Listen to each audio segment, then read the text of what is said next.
be just introducing the session. I'll introduce the session. It's Welcome to Crisis Collectivism, Stewarding Emergent Power via Stories of Response. That's the name of the session. I'm William, as Courtney just introduced me. I'm from True Story Insight, and you'll be meeting some of the other co-hosts for the session in a moment. I just wanted to give you some context to the session, a little bit of the session structure and the processes within that.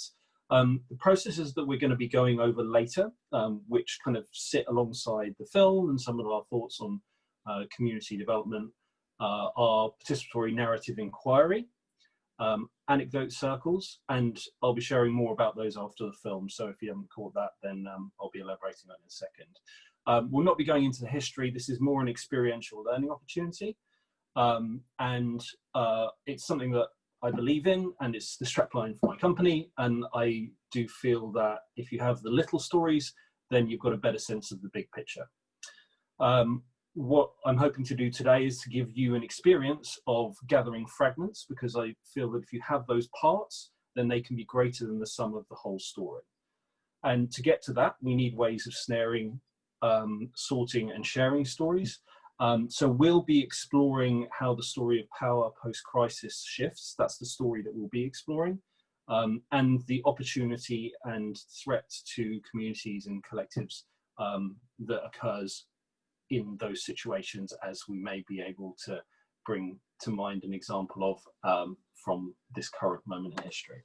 So we have a film also that very clearly illustrates that, because it's not just about the COVID-colored elephant in the room. What we've been able to identify, and the response and Shareable have been able to identify, which Tom will speak to later, is some of the common phenomena that appear after those crises, which are the power vacuums, the siphons, those reconfigurations, and we'll be giving an explanation of that arc and how that has been observed in the wake of other disasters. Then we'll be sharing those processes that I mentioned earlier and how they can be applied to help you navigate the chaos, because obviously we want to try and make this applied, because there's no use learning something that you can't take back to communities. The idea is that you can seize upon the opportunities that are available, understand the potential threat that may occur if you're unaware of your own system. So I personally believe that narrative is a way to know your environment, and a way to move away from the immediate reactivity and initial responses that you may have put together over the last few months, and then through sense making to form clearer maps of response and then into resilience. So the point of the session basically therein is to give you a way to surface stories, to kind of snare them in my own kind of language, and then we'll begin to try and sort those so that you can kind of prioritize them. So we won't go into some of the sharing, because I think those are much more traditional skills that you may have in community organizations, but we'll be explaining some of the benefits of establishing story spaces where stories can circulate more effectively.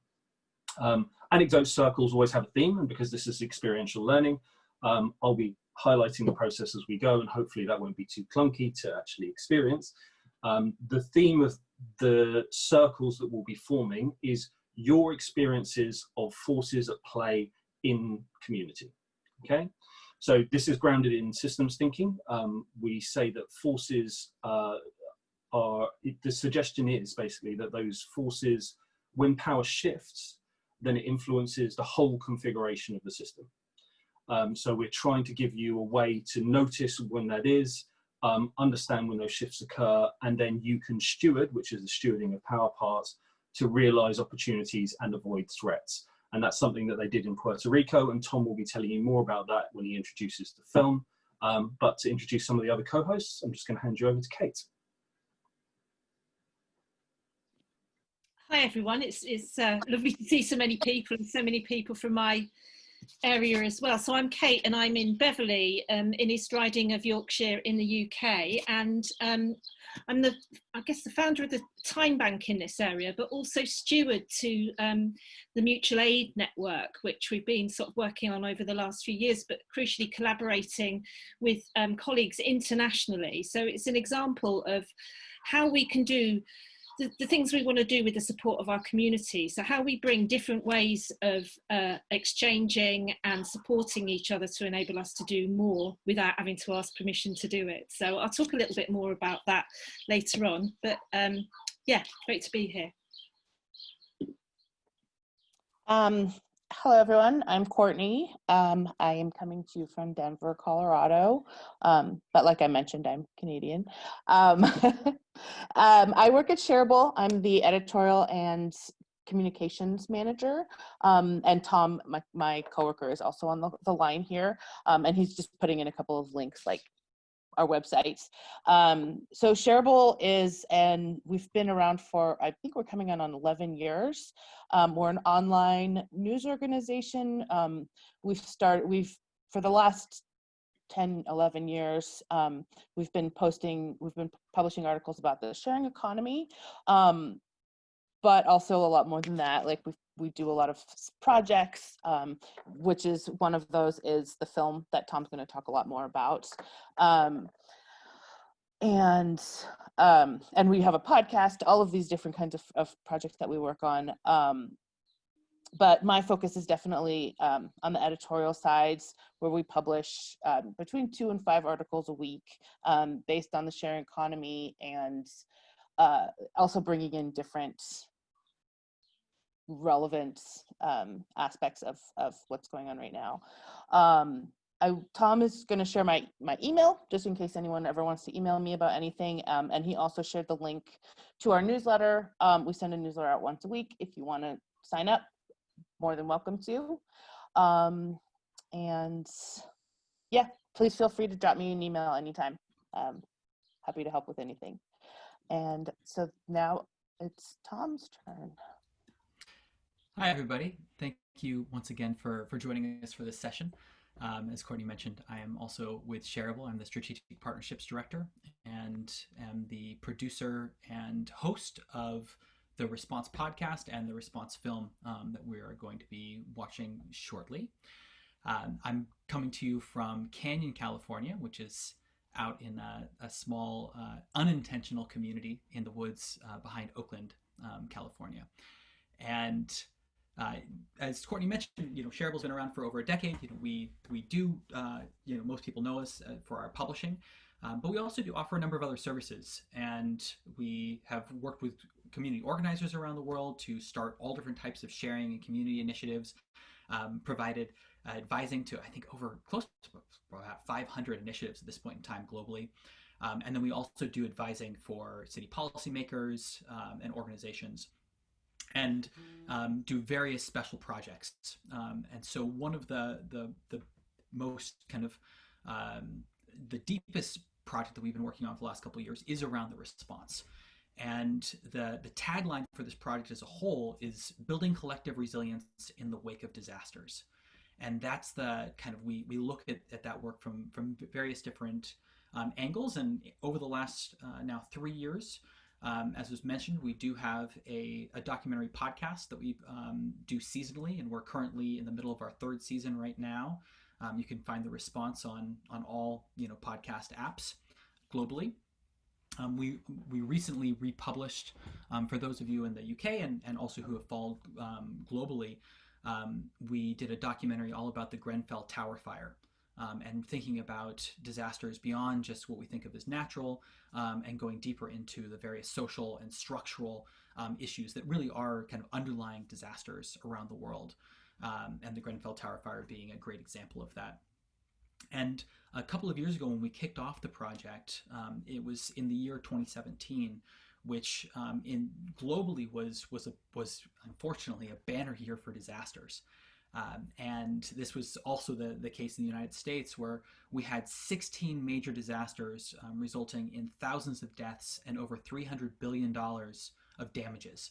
The kind of the worst year for disasters that we'd ever had. And it's coming on the heels of the second worst one before that, and the third worst one before that. And so as we've been now publishing, as was mentioned, for years, looking at these various different solutions from around the world, are addressing issues around housing and food and waste and water and technology and finance and governance, it became impossible for us not to look at those examples through, through how they were going to be affected by disasters, by the climate change that is already underway. And so that's what really led us down this path. And so one kind of incredible example that we felt was so strong that we not only made a podcast episode, but also made the film that you're about to watch is Puerto Rico after Hurricane Maria. And one of the things that stood out, and you'll see it in the film, so I don't want to go into too much detail about it, was just how important the existing relationships were of the people in Puerto Rico, how they were able to kind of build off of those shared experiences that they already had, the shared struggles they'd already been a part of, and were able to not only address the immediate needs during the disaster, but use the opportunity of the opening that all of a sudden occurred in the moment of, following the hurricane, to start to build power moving forward. And I'm going to kind of do a little bit more analysis of that after the film, and kind of point out some key things that are going to contribute to the rest of the session. But that's kind of as much of an intro to the film that I want to do. I also just want to, for those that are interested in going deeper, and Courtney is putting some of these links in there, and Courtney, maybe if you can drop the link for the podcast in general. It looks like you already did. Courtney added the 3 links, one for the podcast, and so you can find that later. The film, and the film you're about to watch, we've also made it available for anybody to host a community screening, and we've been doing these various community screenings around the world. This has now been, the in-person screenings have been paused because of the pandemic, as you'll understand.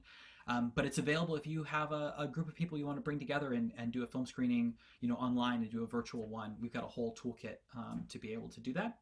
And then we also have a free book that you can download from our site that looks at various, we kind of look at the 2 different sides, both what we refer to as disaster collectivism, kind of the ways that people come together immediately after the disaster, and then also that collective resilience, how people are kind of using this moment to build resilience moving forward. And we split the book into those 2 different halves. So again, there's the link in the chat if you would like to download a free ebook. And with that, Kate, I don't know if you're about ready. We're going to transition to the film. And it's the film is 30 minutes. And so we'll kind of all watch that together and use that as for some context setting. And then we'll come together after that and discuss it for a moment before we go into the collaborative, interactive portion of the session. So thank you all once again for joining us. The one thing I just wanted to quickly jump in and say is if anyone has any questions, any technical things, anything at all, just put them in the chat and I'll do my best to answer. That's it.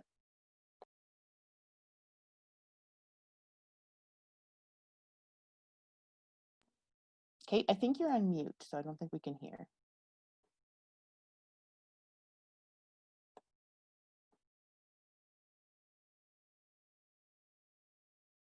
You're still muted. There we go. Now you're unmuted. Sorry about that. It's fine. Anything else about except the mute? Yeah. I'm muting myself. Yeah.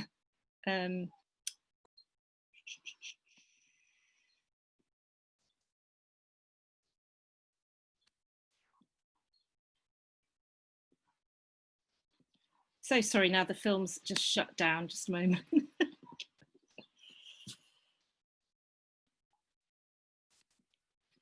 You just want to talk for a moment? Sorry, it's a bit of a. We practiced this before, and yeah, absolutely. Mary, I see that you're asking about the ebook.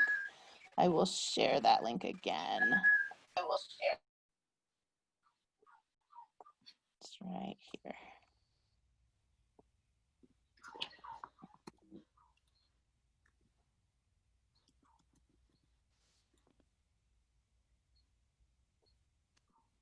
I also shared, Tom, I know you didn't say, but I shared Tom's email address. If you have any questions for Tom, you can see it's pretty simple. Our first name @shareable.net. So sorry, I've just lost the film. I'm really sorry about this. No problem. So just another thing, while we're waiting, just for those, we didn't kind of talk about the depth, but so at shareable.net also, when we have, and maybe we can put this in the link as well. In addition to the over 4,000 stories that we've published in the last decade, we've also published about 300 how-to guides to support groups to start new community initiatives. It might be a time bank or a tool library or a resilience hub, creating, doing skill shares and permaculture jams and all sorts of things, supporting groups to share resources and build those relationships. And one of the things, and I mentioned this a little bit just a moment ago, and I'll just kind of go a little bit deeper as Kate gets this ready, is that the strength of our relationships really are a key component to building resilience. And so, whatever it takes to build those relationships with your neighbors, with people in your community, it's a key component. And I'll just leave it at that because it looks like we're ready to go with the video. Thank you, Kate. Hurricane Sandy crashing on shore, winds now at 90 miles per hour, and this storm is so big. Brazil's drought in the last 80 years is showing no signs of ending. It's a big one. Catastrophic, epic, disastrous. Words used by city leaders to describe what's happening in Houston. More than 13,000 firefighters are battling 19 major fires across the entire state, including what has already become the largest in California's history, the Mendocino Complex Fire. Worldwide surface temperatures last month were the highest ever recorded for the month of June, a finding consistent with global heating caused by human activity. Climate-fueled disasters are radically transforming the world we live in. With the increasing amount of deaths, displacements, and economic damages acting as a wake-up call for many. The severe storms, wildfires, inland floods, crop freezes, droughts, and tropical cyclones have touched nearly everyone around the world. And yet, news coverage routinely underplays the central drama of these disasters. More often than not, it's the people living in the affected communities that, despite all the obstacles, rise to the occasion to save lives, reduce suffering, and form a community of care. It's what the author Rebecca Solnit describes as disaster collectivism, the sense of immersion in the moment and solidarity with others, caused by the rupture in everyday life, an emotion graver than happiness, but deeply positive. And the reimagining of what's possible doesn't stop after the initial recovery is over. Instead, it continues as communities regenerate, often increasing their equity, resilience, and capacity for joy. This is The Response, a podcast and documentary series exploring the remarkable communities that arise in the aftermath of disasters. Please join us as we revisit the people of Puerto Rico, a little less than a year after Hurricane Maria slammed into the islands. Maria is on track to pass directly over St. Croix in the Virgin Islands overnight, and then slam into Puerto Rico by early tomorrow morning.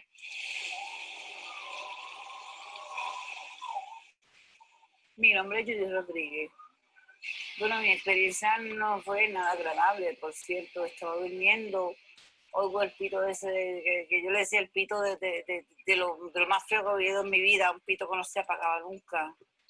Yo lo encontré, bueno, fue interminable porque casi 2 días. Pero donde yo estaba, la casa estaba en muy buenas condiciones, por lo menos yo creí.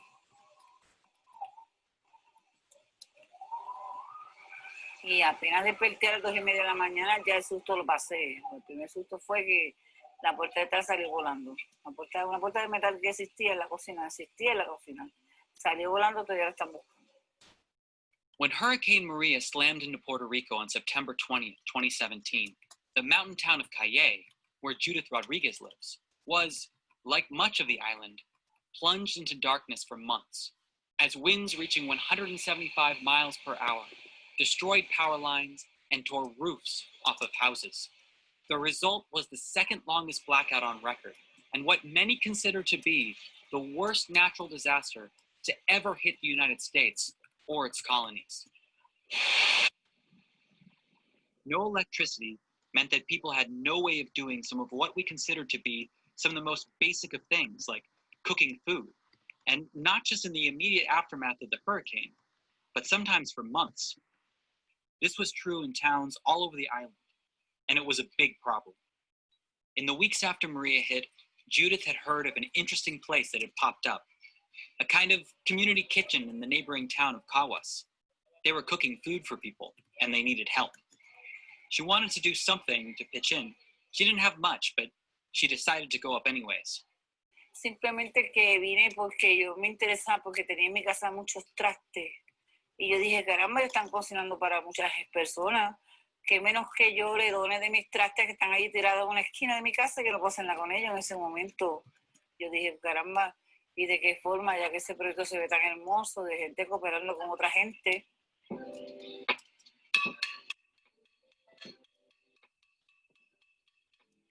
Judith wasn't the only one who had thought to help. In the weeks after Maria, something sort of remarkable had happened. The community kitchen had taken on a whole new life, and what started perhaps as just a few plates and volunteer cooks had grown into a fully fledged community center. And in just a matter of months, it grew into an island-wide network of mutual aid centers, which, as we'll see, is quickly turning into a movement to transform Puerto Rico, one person at a time. In the aftermath of the storm, there were as many as 11 of these centers all over the islands, which were first inspired by the model developed in Caguas. While they all provided food, each center has taken a unique approach to meeting the needs of their communities. We'll explore what developed at 4 of these locations, and we'll start back in Caguas. Y vine aquí a ofrecerle lo de eso, pero le dije, no, lo que pasa es que tengo un poco de prisa, yo me caí, me lastimé la espalda. Pues vamos a ayudarte con eso, y entonces me ofrecieron ayuda. Y ahí fue que me encontré con la maravillosa experiencia de la acupuntura. In addition to providing food, their center began hosting weekly acupuncture clinics to help address some of the personal and collective trauma felt throughout the community after the hurricane.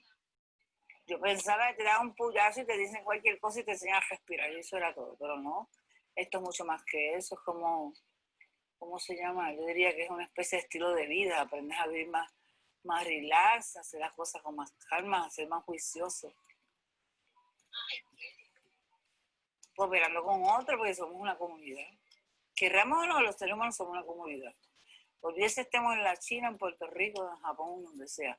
Somos una comunidad, queramos o no, tenemos que darnos las manos. Y aquí en Puerto Rico, yo le digo, el barco, si se hunde, nos hundimos todos, no me hundo yo solita, nos hundimos todos.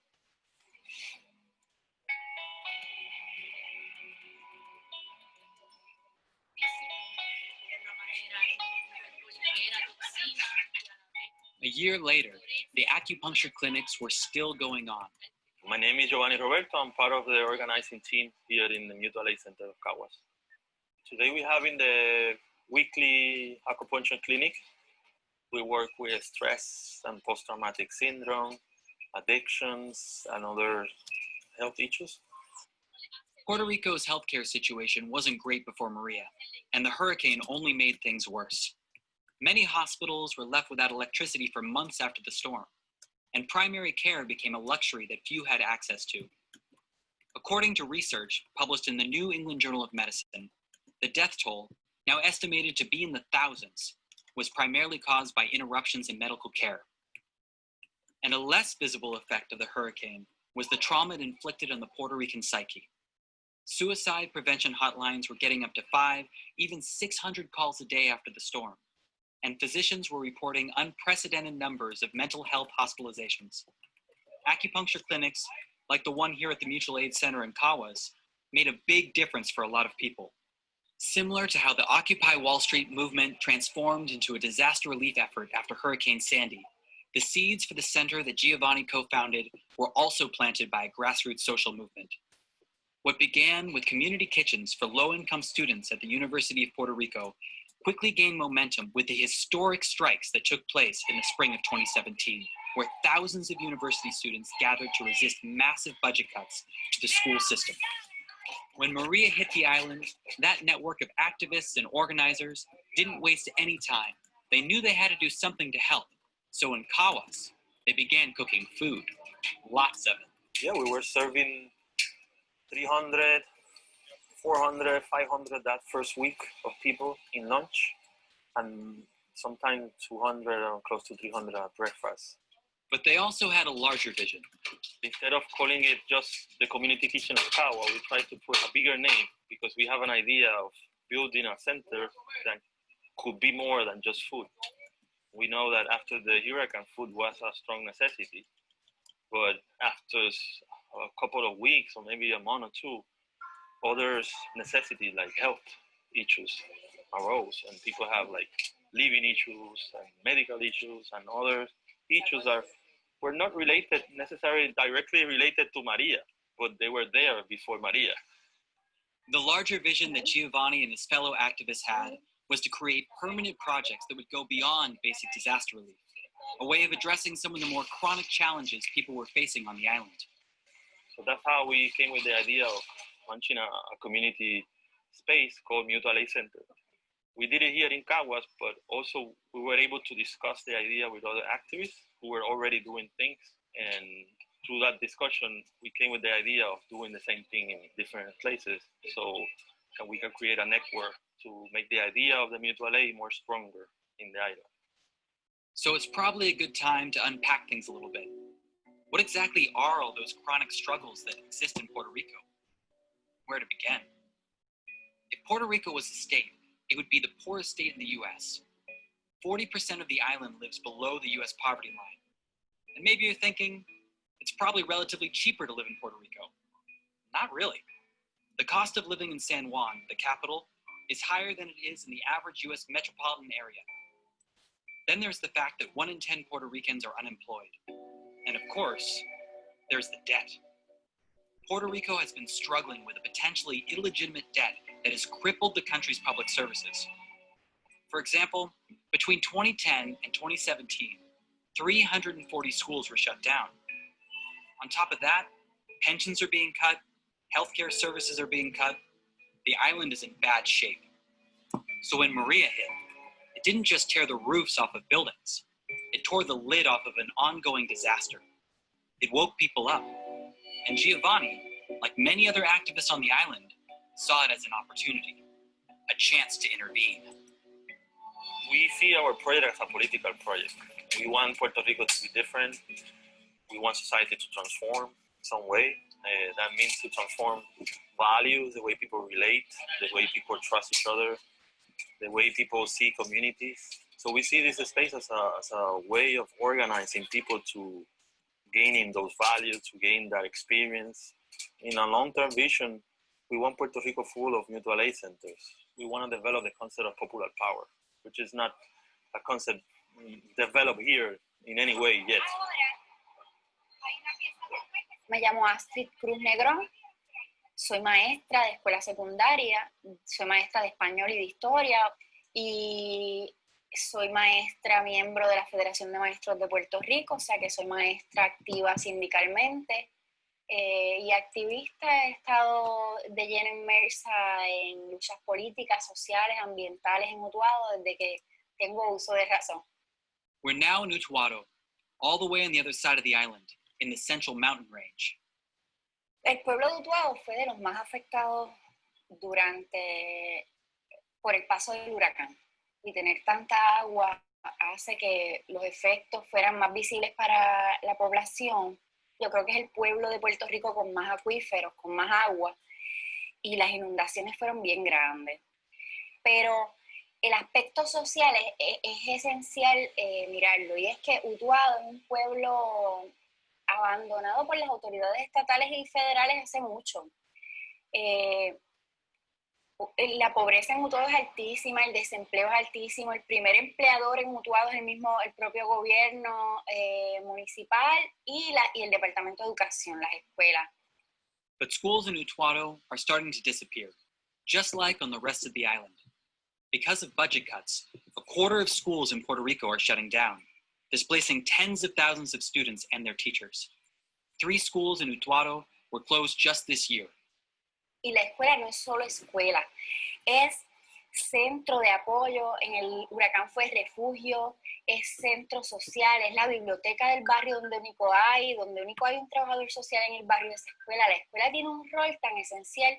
Entonces, no podemos decir que las autoridades estatales abandonaron Utuado por el huracán, lo tenían abandonado desde mucho antes, y las autoridades federales igual. Actually, after the hurricane, the federal government did show up in Utuado, but it wasn't exactly the way that Astrid had hoped for. Y sin embargo, durante el huracán, las filas en las gasolineras y en los supermercados después que abrieron, sí estaban controladas por la Guardia Nacional, entraba y daba la orden de cerrar un supermercado.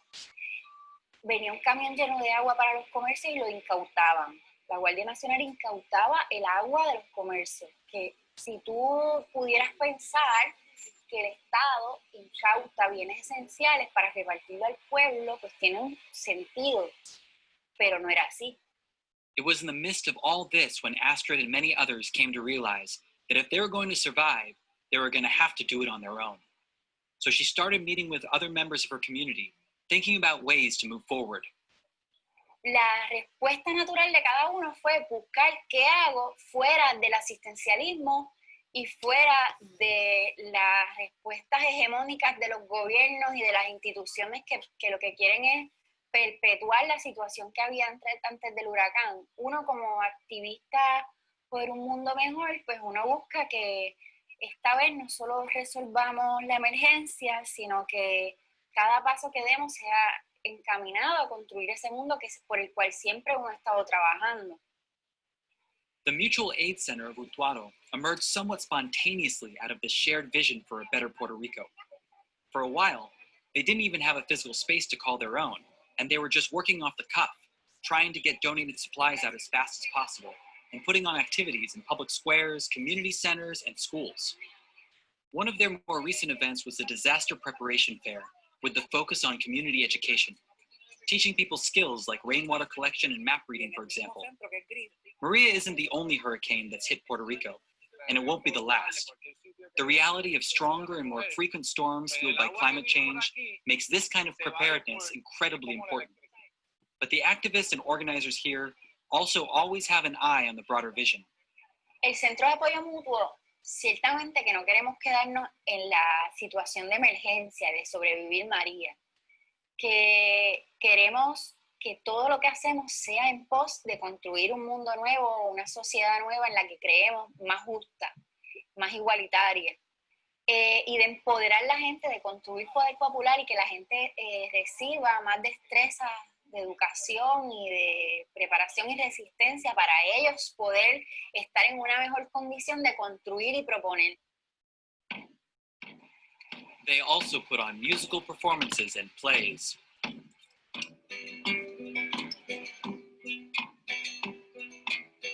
María pasa y dice, Puerto Rico se levanta, vamos a ver.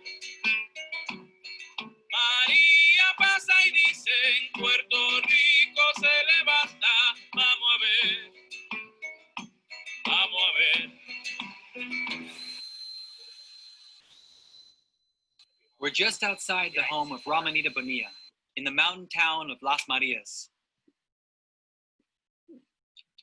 A group of volunteers are installing cisterns to catch rainwater. It's part of an ongoing program put together by the Mutual Aid Center of Las Marias. Ellos vinieron a poner la cisterna porque la cisterna es muy buena, porque se llena de agua y uno se sirve de ella. Y los muchachos, y son tremendos poniendo las cisternas ahí y trabajando ahí porque se llevan muy bien. Perched atop the central mountain range, Las Marias is very difficult to access. There are steep mountain roads and frequent mudslides, making this area especially vulnerable to extreme weather. And Maria left it devastated.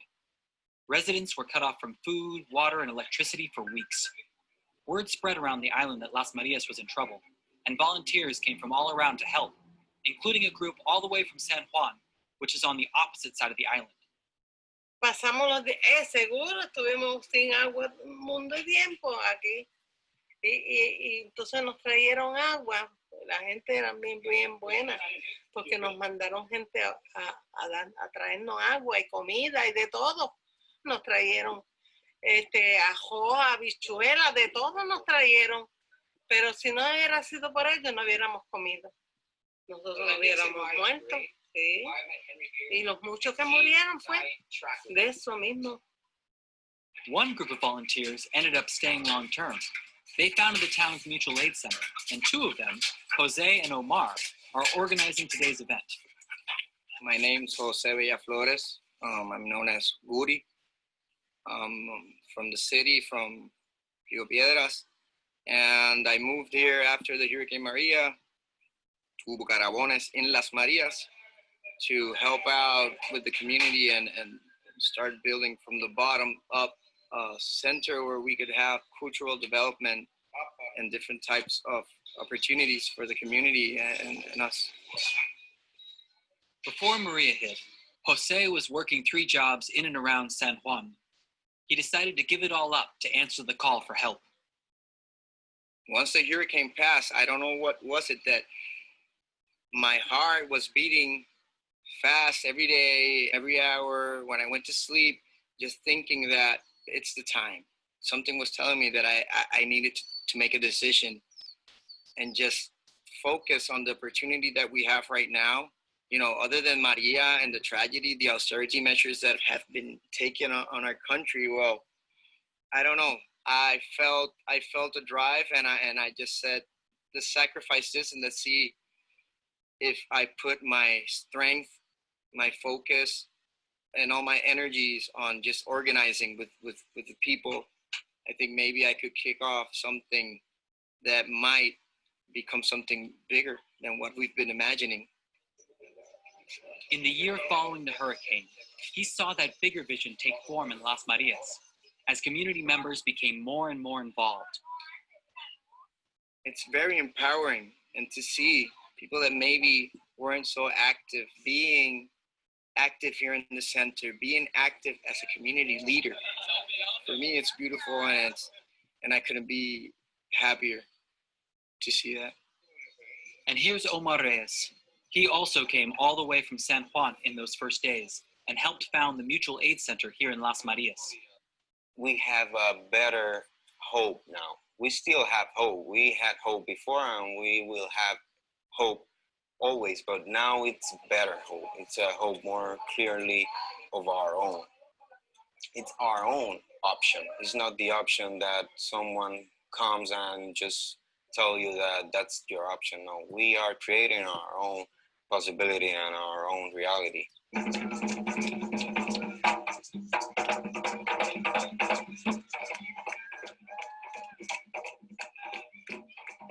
There are now mutual aid centers all over the islands.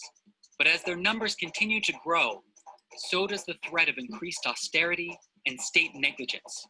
In a chilling report released by FEMA in 2018, the agency acknowledged its poor response to Maria and essentially told Puerto Ricans to expect something similar during future hurricane seasons.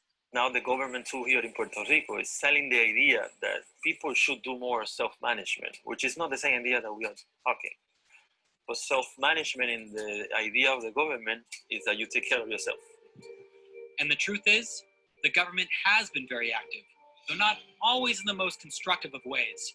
While Ricardo Rosselló was the governor of Puerto Rico, he traveled around the US, promising to open the island up to foreign investors and selling off public infrastructure to the highest bidder. With this growing pursuit of disaster capitalism, and after decades of neglect, it's no wonder that many Puerto Ricans have little confidence that the administration will help them. In the summer of 2019, this little confidence transcended to massive protests, calling for the resignation of Rosselló, after a chat conversation with his executive team was leaked to the public. The chat contained jokes about Hurricane Maria's deaths, attacks on politicians and dissident voices, and recurrent misogynist and homophobic language, which the governor himself promoted. The conversation also exposed ethical misbehavior and conflict of interest within his administration. After 2 weeks of protests and a growing disapproval from the international community, the governor was forced to announce his resignation on the night of July 24th. Empezar de contar con el mandato del pueblo que democráticamente me eligió. Hoy siento que continuar en esta posición representa una dificultad para que el éxito alcanzado perdure. We don't want the help of the state right now. We want to build a project that can prove that we can do it without them, and then compete with them in the future. because they have the resources that we should have. We are trying to build political power and social fabric, so it makes sense to fight against the state. It makes sense because we have an opportunity. Right now, we don't have any opportunity against the state. You know, you're gonna take time. Mariana has been an example of a community that refuses to believe that we don't have power. This is Christine Nieves. She helped found the Mutual Aid Center in Mariana, in the municipality of Humacao, just off the eastern coast of the island. She had visited the Mutual Aid Center in Caguas in the week after Maria hit, and she immediately knew that she wanted to do something similar. What I saw there just blew me away because I saw people that were together. I saw people that were smiling and happy, and there was color, and there were artists playing guitars, and there were signs with beautiful, bright drawings. And I just took out my notebook and took out my camera, and I started documenting everything that I saw. Christine decided that she was going to take a risk. She and her partner Luis quit their jobs and founded what's now the Mutual Aid Project of Mariana. Now we are being proactive about creating different economic models that create wealth for people in Mariana, with people in Mariana in mind, and in engagement, co-designing it. And everything that has been happening in the organizing has started from a place of dignity and saying, we know our rights, we know what we deserve, and we're going to organize and we're going to demand it, and we're not going to wait. And if we have to start making it ourselves, we're going to do it. So now what we're presenting is an actual example of how government must evolve in the presence of self-governed communities. What we're doing is actually the government's job. And this is going to present something that's at some point going to have to be dealt with, because we're building power. And when people are free and people are awake and people know what they're worth, then they're not being manipulated anymore. And that's our goal. And I firmly believe that the more of these communities that happen in Puerto Rico will change, because it's just a reflection of a different country. And so if we start from the individual, the whole community changes. And so that's where we have to begin.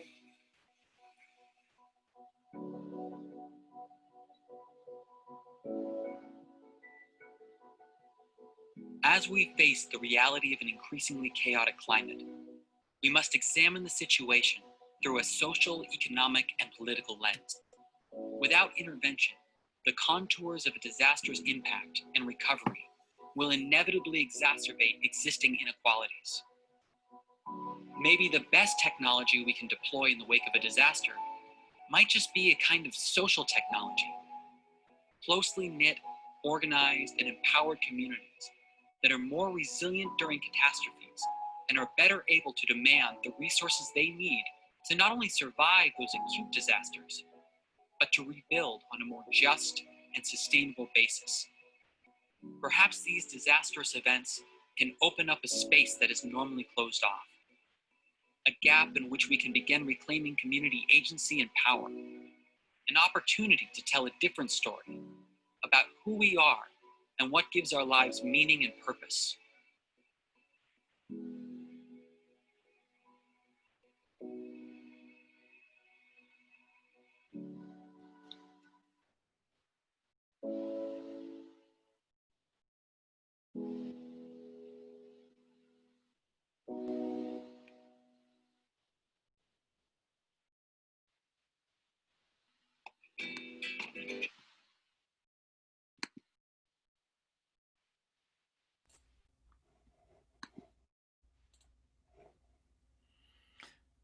Well, thanks everybody. I hope you enjoyed the film. Oh, here we go. Thanks everyone. I hope you enjoyed the film. Just wanted to give a quick little kind of update on the end of that, is that the centers, as we mentioned, are still continuing on, and over the last year they have even brought about kind of new meaning as Puerto Rico faced a series of hundreds of earthquakes in December and January, and now throughout the pandemic as well, as Puerto Rico has become more food insecure as a result. And also there was a very big delay and lack of testing for the pandemic. And so the caravans Por la Vida have been organized as one of the lead organizers of these caravans for life, which have been going around the island, calling for greater support. Political organizing has been coming out of the centers. And Giovanni, who was featured in the film, is one of the organizers of the caravans as well, and was actually arrested and charged with obstruction of justice, which, as a result of leading these caravans, the charges have unfortunately been dropped after they were found to be unfounded. But the centers themselves, they have grown, and it shows kind of both the power and the necessity of having physical space for communities to come together, and being able to kind of build off of those resources that are there. And with that, I would with that small kind of added on update to where things are, would just like to pass it back to William to take us into the next part of the session. Thank you, Tom. I wanted to host this session and to get it shared out to other people as well, as Kate did in the UK, because I feel like there are very sort of strong parallels with sort of the situation that has emerged from other crises, and also trying to understand that from other environmental crises that have been highlighted, particularly by other movements. But it comes down to what do you do, as they said in the film, to start beginning to not tell a different story from a single broadcast sense, but to hear a different story, and then to take that into something that you can actually share. And that's some of the methodology that I want to try and share, like one of the ways that you can start to do that, to snare, sort, and then share that story. So some of the processes that I want to share map across to the story arc that we'll see, that we saw emerging within the film. So after Maria hit, there was an immediate kind of chaos and crises that meant that there was a vacuum, a kind of a vacuum of authority, no one really knowing exactly what to do. And in that process, it allowed for new leaderships, a kind of a new way of doing things to emerge. And I'll come back to that stage in a second. Then after that sort of coalescing and that collective reforming, you started to see some of those state powers moving into what we'll categorize as the grown zone, which is basically where there is a tension between old ways of doing things and newer ways of doing things. And again, I'll reference that when we come to the framing of the questions, but that's something that I think is important just to hold in mind. So there is a kind of an organic story arc: crisis, vacuum, kind of collective response, and then moving towards this kind of tension space, which there is an opportunity and a threat depending on what happens during that tension. And Tom was speaking very nicely to some of the things that happen when that opportunity is seized upon, but also some of the ways that it can be manipulated as well. So the methodologies, it's a mixed methodology. It's participatory narrative inquiry, as in participants coming together to inquire about their own narrative, and then anecdote circles. And I've tried to smush those together, and this is an imperfect rendering of both of those, but it is also something that you can use in a relatively fast and scrappy way within communities. There will be other resources that we might be able to share as the session progresses about anecdote circles. Particularly, there's a really great guidebook, but I think what it is I'm trying to give you a sense of the quality of these story spaces that I referred to, which can exist within physical spaces like those community centers, or they can potentially exist online, or even the WhatsApp groups. It's about the quality and the nature of how the inquiry exists there and the trust of that space that allows people to share more or feel like they aren't being necessarily listened to, and that makes it a slightly, it makes it a story desert, basically, and that's something that ideally would be avoided. So my hope is that you'll be able to return to your communities and to establish this as a new capacity, these new circles, or to nurture ones that you actually see, oh, very effectively, one of the faith groups, for example, might be leading one of them, or it might be that actually the council is running a really, really effective patients forum or something along those lines. And it's to deal with this phrase that I like, which is to have more stories like this and less stories like that. I think there's a power to the awareness, and one of the lines that I heard within the film is that when you are free, when you are awake, when you know your own value, then it becomes very difficult to manipulate you. And I think that's something that within crisis collectivism, that's a real power that comes to the fore. And these story mechanisms, this social technology is a way that you kind of get to that. So how to engage storytellers? One of the critical things is to design the questions effectively, that it's loose enough, but there is some kind of central focus. So the theme that we'll be looking at, I already shared with you earlier, but I'll be coming back to that in a second. But you do the theme, some scene setting, which I'll do again in a second. And then you offer a question, which is an evocative question that offers a binary of the emotional responses. So you'll experience that again in a second, which, as I said, is a experiential learning aspect. What we're trying to do, and this is something I'll come back to in the guidelines of when you enter into these breakout rooms, is we're trying to transcend one single context. You may be able to think very, very clearly about the fact that there may be some form of crisis going on at the moment somewhere in the world, or everywhere in the world simultaneously.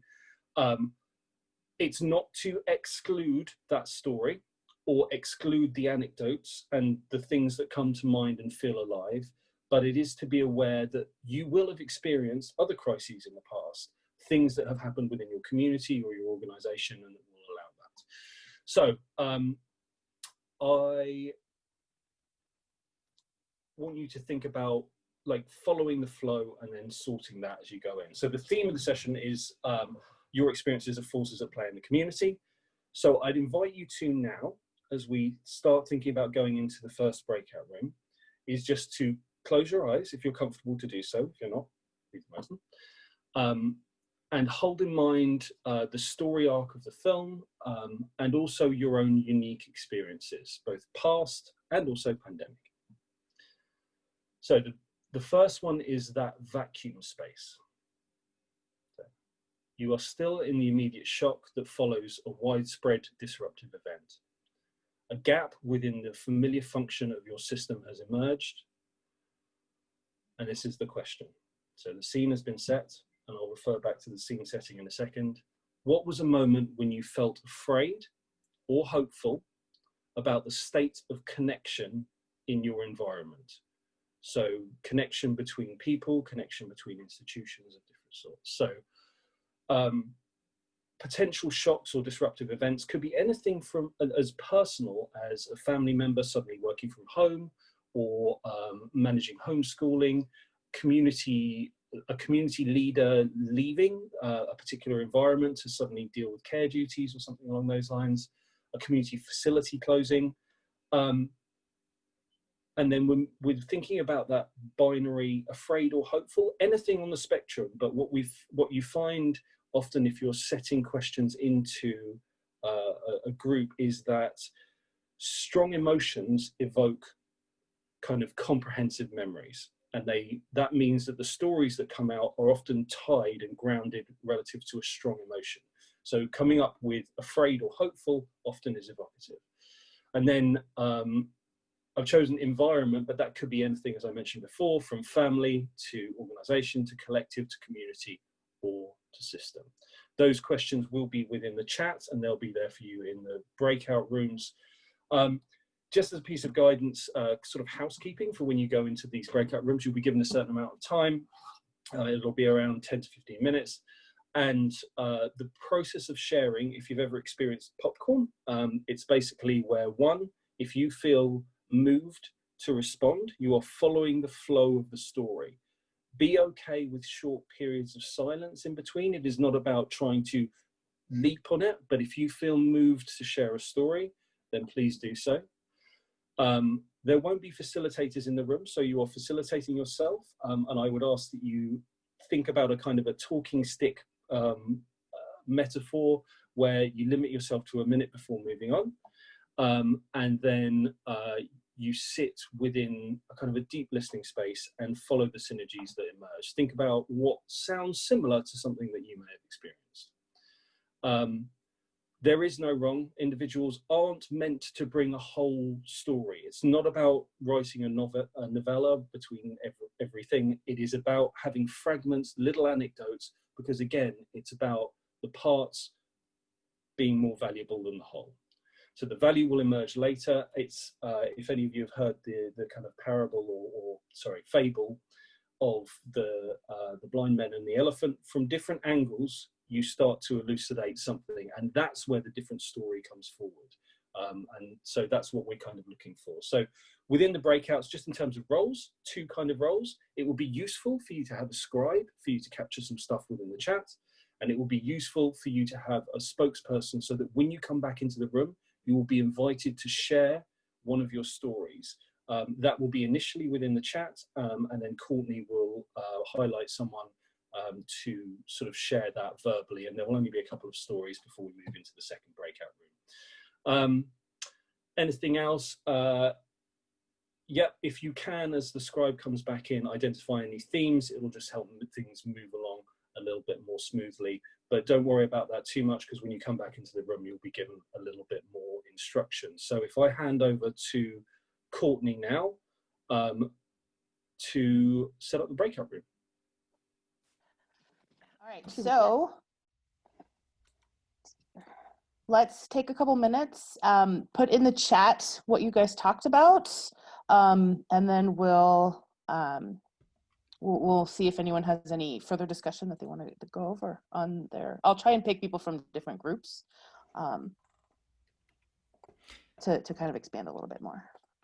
Yeah, so just to clarify, so if there was any kind of like key themes or ideas, you know, similarities in stories, like key moments that you connected about specific, you know, that kind of stood out from your conversations as a group, if you could just add some of those notes into the chat, that would be great. And then just to clarify, you know, then the idea is that we will kind of, Courtney's going to look at some of those and invite just a couple of people to kind of actually speak to the entire group, and with a little bit more detail for just about 2 minutes, trying to keep it to that this round. And then we're going to go, like we said, we're going to do another round of group discussion, and then there will be another opportunity for people that weren't able to share, or groups that weren't able to share this round.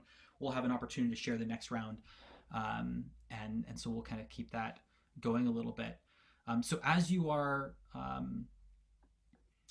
typing your things in, and thank you for doing that. You can see that Amy has put something in to begin with. Maybe we can actually start with Amy. Yeah, absolutely. So Amy, if you want, actually, maybe I can. Yep. Oh, perfect. Okay. I was actually going to say, from our room, I was the scribe. Amy L was actually, I think, had the story that was connected to that. So is that okay if the other Amy talks? Absolutely. Yeah. Hi, I'm other Amy. Yeah, so I think there was definitely a common theme in our group, that the community response outweighed the need. And I think for a lot of people that was surprising, but also really inspiring and positive. I personally work for a company called Community Action Network. We're an umbrella organisation. We support all local charities and community groups in the area. So when COVID hit, that was a huge thing for us. We have never been so busy. I've never done so many hours in my life. But it was also the best thing that I've done, and I loved it. Not all the time, but I loved what we did. Our council was very slow to respond, which I think is also a theme that we discussed, that a lot of the time government are really slow and the need is immediate. So we were fielding calls, we were matching people up, we had people calling us needing help, and we were able to signpost or provide that help. I actually had a colleague who turned up at somebody's house with a cooked dinner because she couldn't get him help fast enough, and she's a great person. So yeah, all of that. And I think most of what we all took away was that actually in the sort of, I think Adam mentioned hyperlocal, which is really good point, that actually we do come together and we just respond. If we see a gap, we do respond, and that we actually are there for each other, even though we live in a society that's quite disconnected to the people around us. When it counts, we step up. That's great. That's great. Let's move over to maybe Caroline. I think, Caroline, you're in group 4. If you want to unmute yourself. Yeah. I would say that in our group, though, actually, and now I've forgotten her name, we'd actually agreed that somebody else in our group would speak up. Oh, whoever wants. If Alistair, I think, right? If Alistair wants yeah, to. Alistair, go ahead. Sorry, I missed that. No worries. Yeah, go ahead. You feel free to continue if you want to. We talked about a number of different crises. One of it, Wendy had been in the Christchurch earthquake and had felt quite, very distressed about that, not surprisingly. They had no electricity or clean water in her part of Christchurch, but other parts did, and she was very, very gratified to find that people from that other part came along and helped, even taking washing away and doing it, and coming with hot food and so on. Caroline in Switzerland was talking about COVID pandemic and how Switzerland isn't a country that's given to a lot of neighbourliness, but people did in that situation, or in this current situation, actually come together to help each other and tap into healthcare, which gave Caroline a lot of hope. Becca in Camden, she works for the council, I think, or family support, and was absolutely horrified in the early days, as was I in Hull actually, to find the supermarkets out of food completely. No toilet rolls, no pasta, no tinned tomatoes. It was frightening. We didn't know what we were facing really. But then that gave way to hope when the community, as it normally does in Camden, she said, came together, put up a Facebook page, was very responsive, so that even when somebody's dog was ill, someone came forward, sorted the whole thing out, took it to the vet, got it antibiotics, delivered it quite well again. So, that sort of thing gave hope for the future.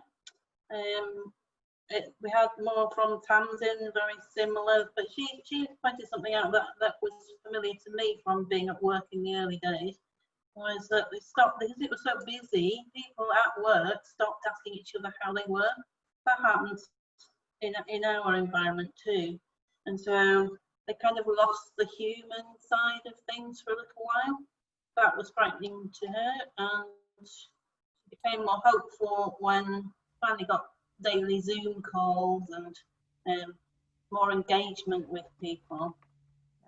What else? Yeah, thanks, well, it's Alistair. very similar, really. So people in general across England have been very pleased to have community pages on Facebook. Basically, social media has really helped us a lot, and that was echoed by Rachel in Denver. So whether we like it or not, it's been a massive help during the pandemic. and they're very and a source of hope as well as some less savoury emotions. Probably Great, thank feel you. like I should pass on to someone else now. Yeah, thank you. Yeah. Thanks, Alistair. Thanks so much, Alistair. I guess, and the third one, I'm trying to pick people from different groups. So I think Xander from group 5, did you want to speak? If you want to unmute yourself. Yeah, so we talked about COVID-19 quite a bit, and sort of the idea that the pandemic, not to downplay it, but that the pandemic really exposed inequities that were already existing in communities. You know, that there were people that were disadvantaged economically, or people that were already isolated socially, and then those people were hit perhaps the hardest by the pandemic and the quarantine, beyond just the actual medical impact of the disease itself. Yeah, absolutely. All right, so Tom, do you want to? Yeah, so I was just going to say, before we kind of transition into just the discussion around the next breakout, and William's going to jump in, and we're going to have another short input before we go into that. He's going to share the prompt. One of the things that we're hoping to do as part of the unconference is actually to take some group photos of everybody. So we're going to do just very quickly, we're just going to kind of do a screenshot of what we've got here. If you would not like to be on camera, please turn off your video. If you would not like to be included, it's not mandatory that you're part of the family photo. If you would like to be part of the family photo, please turn on your computer, your camera rather, as some folks don't have their cameras on. We have a large enough group that we're gonna have to do 2 of these family photos. So I'm gonna just do 1, 2, 3, and assume that you are getting picked up by the camera, and then I'm gonna do 1, 2, 3, and assume once again that you are getting picked up by the camera, if that sounds good with everybody. So here's the first one, family photo, 1, 2, 3. All right, gonna do one more. Here we come. Getting ready. All righty, here we go. Family photo. 1, 2, 3. All right, we got him. So with that, William, I'm gonna pass it over to you.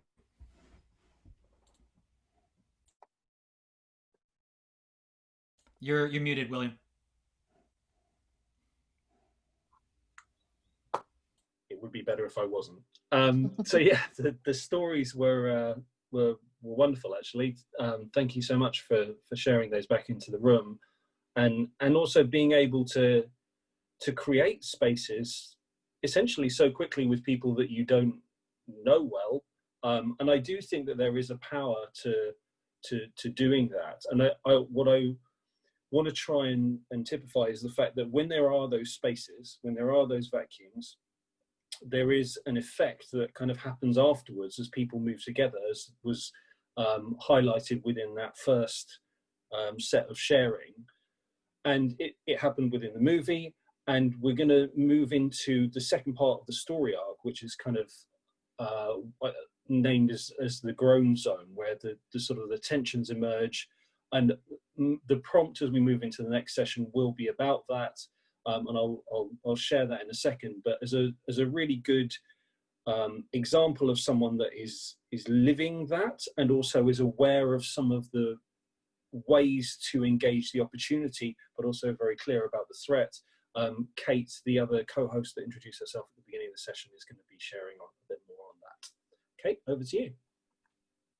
Hello. Yeah, I guess we're all in a space of navigating the groan zone at the moment, and I think I just saw a comment in the chat that I just feel could be the sort of a real symbol of hope of how we go through this sort of tension of like new systems. So there's something about how we realise that we're all not that different after all, and there's something within all of this around how I don't know, maybe we've been able to connect to our human selves more, so our sort of roles have become less sort of separate. So when we're working from home, if we're working from home, it's like you've got, my dogs might bark, we've got dogs, we've got children, all of that. It's quite hard to separate like a work self from a home self.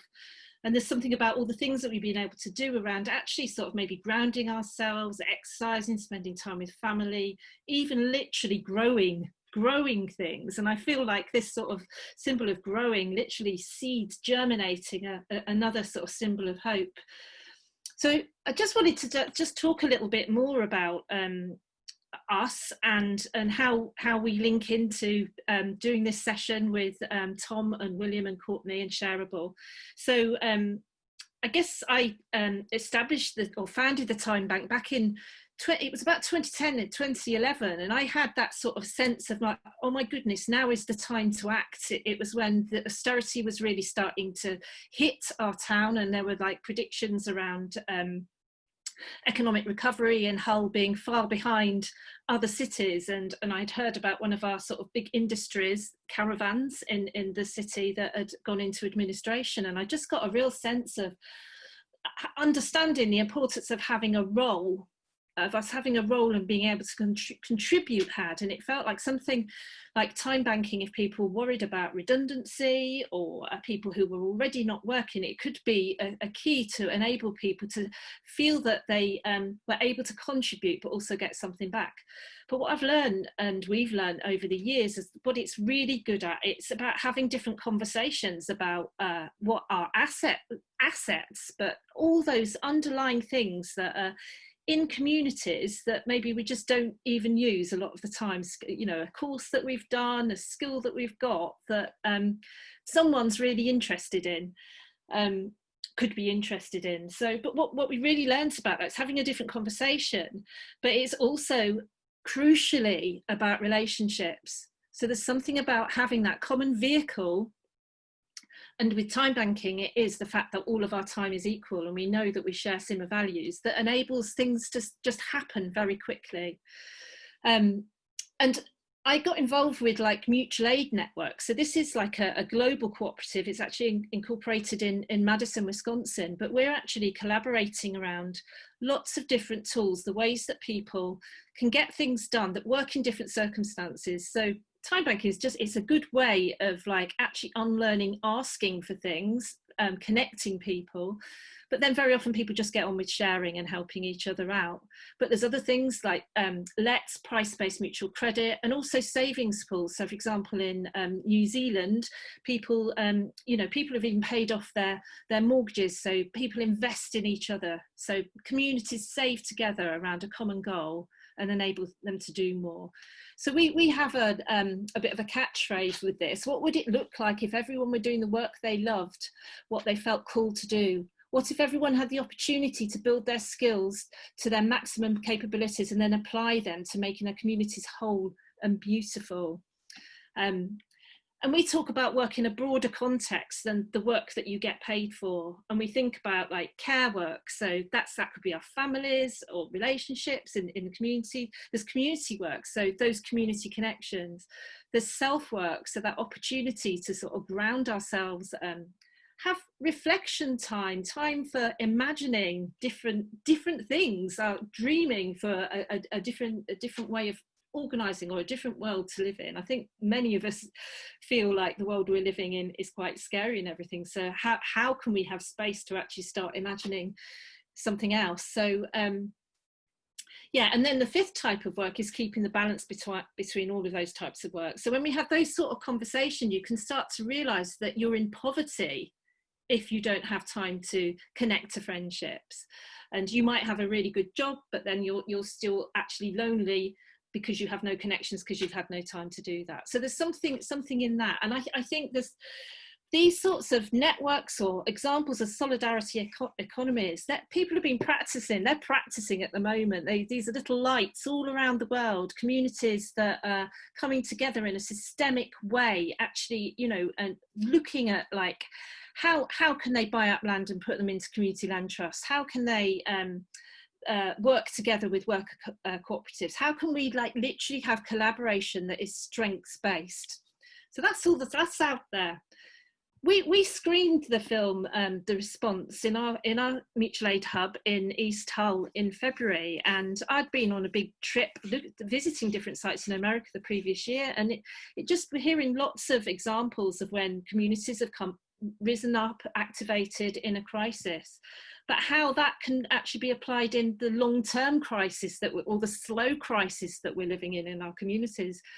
So we thought this is a really good way to like host this, but to ask the question, how can we have mutual aid without the disaster? So bear in mind, this is February, and then March, we were in lockdown. So, and we have this global pandemic that and a global sort of vehicle of shared connection, that I really feel that this could be the sort, and that in relation to us connecting as human beings, and realizing that, yeah, we're not all so different after all, and thinking about how we move forward. So just moving into the sort of next session that William will introduce. There's tension when we're on the boundary of a new sort of system. But that tension, yeah, it's a grown zone. It can be difficult. It can be, and it really calls for generous leadership. And it's like where sort of power hits, but it's not just power over communities. It's power over people within systems such as local authorities and all of that, who feel completely constrained by work silos and everything else. So there's something in here. It's about, how can we come together to sort of deeply listen to our experiences? How can communities that have risen up and activated very effectively, how it's not about harnessing those community members as volunteers to like go and help with things that are wrong. It's like, how can there be the sort of duty of care sort of organisation services allow the space for communities to actually consider what next, you know? So and it feels like having these sorts of conversations have the potential to enable us to sort of deeply listen and actually sort of find that common ground, that sweet spot of like actually going, okay, these are our common goals, how can we work together? And perhaps also the fact that, you know, with all our government agencies and everything else, we're also all human beings as well, aren't we? And we all are members of communities. So there's something about focusing on that in the way we go forward. So I'll leave it there and pass back to William.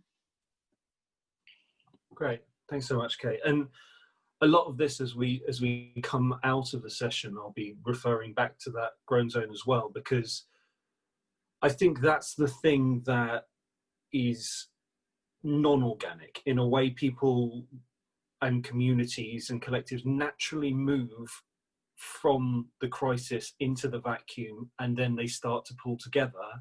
It is the tension part and stewarding power within that space that is really critical. And Kate is illuminating some of the movement of force within that how force moves, what her experiences of force have been within that, and obviously anyone that she's met along her kind of travels and knows within the network. Now,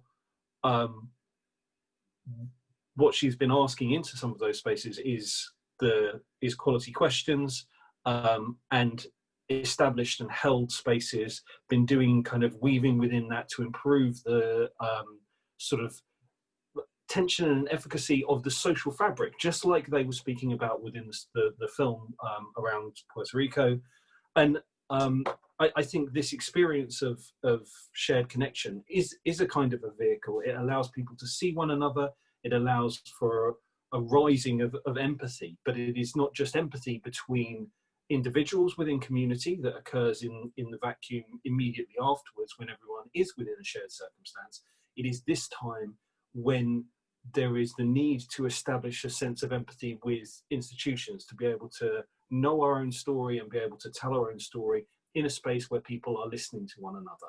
And in Puerto Rico, there was a very clear sense that some people weren't listening, and this is the circumstances where disaster capitalism starts to move forward, where you know, there's just a loss of connection. And so I want to talk about the grown zone as a question for you to entertain within the second breakout room. So again, I'm going to invite you to close your eyes if you'd wish. If not, then let's not. And just to set the scene. It is further into the wake of a crisis. Time has passed after the first big shift. Leading of activity has been refreshed, yet what is essential now flows well enough. New ways of getting things done have been established. So, setting the scene. And the question, which will be in the chat for you as well, recall a moment within this new way of getting things done that you felt lost within or in synergy relative to a larger power.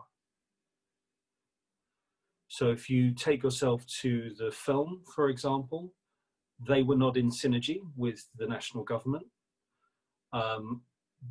There is potentially some level of opportunity there, but what they were able to do was find synergy with themselves. You may have examples of something different. So when I'm talking about the wake of something, if you're not looking at COVID, this is the part where COVID, as an example, doesn't necessarily sit fully well, because not everyone has moved into that grown zone and has some way of emerging from it. It may be another thing that's happened within your communities, within your collectives or your organization. It may be months afterwards, it may be a bit further, enough time for the vacuum to be filled. And it's when leadership has gone from that post-vacuum stage where a collective has formed, where it's community-led or decentralized, organized from say, employees, and things are getting done, and those things may be organizing delivery or provision, and it started to regulate itself, not in a legal sense necessarily, but it may be, but it's stabilized. And then it's just about whether you have felt that you were being maybe absorbed into something, or maybe you were attuned and in sync with some larger power, larger force that existed within your environment. And with that, I'll hand you over to Courtney so that you can go into your second breakout room. Again, the question is in the prompt. If you, sorry, the question is in the chat. If you wanted to quickly remind yourself of that, and it will be there again once you go into the chat rooms. Yep. So I'm going to break everyone back into the same groups. About the one size fits all approach and these strategic decision makers who, quite honestly, they call themselves strategic because they don't have the details of what's going on the ground. And I feel that that is how it's approached. I can't remember her name because I'm terrible at names. And she coined the phrase, you know, looking at the big picture. And as I pointed out, you know, films are made by lots of little pictures being put together. And that's the bit I feel that the strategic decision makers seem to forget. You can have the overarching theme, but then we've got these layers where they try to operationalize it for you, rather than saying, this is the overall picture, let's come in from the bottom and start building that picture, you know.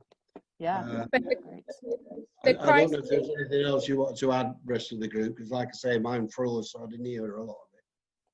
But just on that, it was the crisis gives us the opportunity to kind of, or the urgency to stop looking big picture and look right here, right now, small picture. Yeah. And then the action, and then as Brian poetically puts it, the pixels that make up the big picture. Okay. Right, so we'll do one more and then. I'm from group one. I was waiting for someone else to summarize, but what we've done as a small group is where it's at. I hope people understand what I mean, that we were making connections like Billio down there. Part of it was understanding William's question to start with. Bless you, William. But we needed to do that. And so the timing was a bit hard for us to deal with. But I feel very happy with what came out of group one. And really, it was about needs-led stuff. Love it. I think, nod your head, folks, from group one. I think you've got it. And it's about living in the here and now, not living in the, you know, what we're going to do in 12 months, 2 years, 5 years time. Yeah. Most people live in the here and now.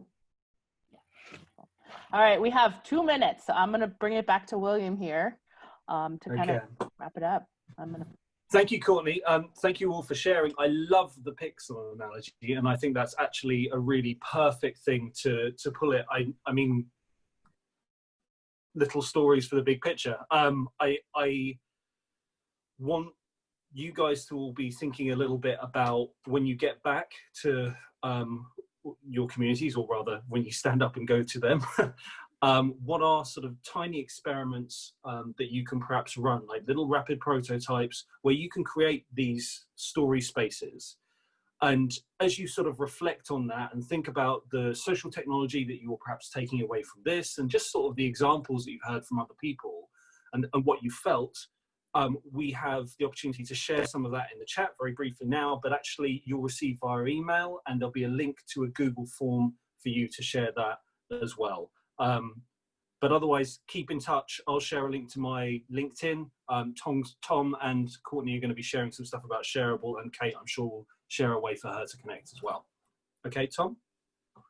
Yeah, just final closing. You know, like we said, we invite you to follow up with Shareable, with me as someone that's kind of leading this response project, and we put various links again in the chat that you can find. This session is the video for this will come out as well as the chat, and we're going to be kind of harvesting a lot of everything that people put in the chat. We'll be putting out in, I think it's going to go out in a couple of weeks, because there's so many of these sessions happening back to back. It's going to take a little while to pull it all together. But we have been collecting all of your reflections in one place, and as was mentioned, there is a Google form if you would like to add anything else that came up in the session, just to contribute to the kind of the collective knowledge that we're pulling together out of this. And so that link is in the chat as well. And we're going to shut it down in respect for the sessions that are coming after us. Kate, unless there's one final thing you want to promote, but Stir to Action magazine is a really interesting magazine. They also have like lots of workshops about the new economy, and the issue is going to be focusing on COVID. So I've written an article for this one that is on mutual aid and the opportunities coming through this. And then also mutualaidnetwork.org is our global cooperative website if you want to find out more about that. Thank you. And thanks everyone, it's been wonderful. Yeah, thank you so much. So with that, on behalf of all of our co-hosts, I will say thank you and goodbye. We're going to leave the session open just for a moment, so in case there's any of those links that you want to copy now, and if you want to click through the form, you can do that. But otherwise, thank you so much for joining us during this time. Yeah. I know there's all different places that you could be and other things you could be doing, and we appreciate you sticking with us and participating and contributing to this session. Cheers, guys. Stay safe. I've got to shoot. I'm on another one in a minute. All the best. Thank you. Thanks, everyone. Take care, everyone. Thank you so And much. Courtney, Brilliant workshop. Stop the recording. Stop the recording. Okay, I'm stopping it. Do you want to stop cloud recording?